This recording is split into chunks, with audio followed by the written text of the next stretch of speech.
廣東話教室吹牛。喺廣東話入邊，吹牛形容啲人講嘢好誇張失實，或者東拉西扯閒聊嘅意思。譬如小明今次考試考咗80分，但佢周圍同人講，我今次考試考滿分啊！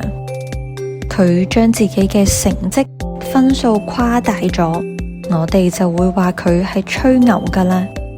咁點解吹牛係同講嘢有關呢？根據民間流傳嘅講法，舊時村民會將羊皮或者牛皮吹脹，整成皮筏代替船去渡河。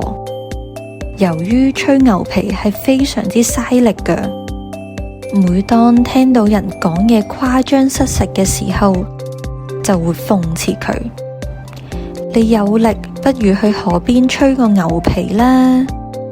慢慢就會演化成吹牛嘅意思啦。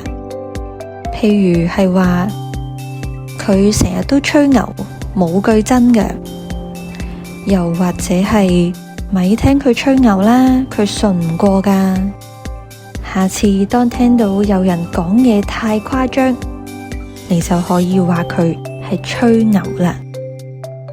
想聽更多故事，歡迎你繼續打嚟關心一線27778899，接通後再按2字，或者 YouTube 搜尋小樹窿電台 Podcast 頻道重溫。拜拜。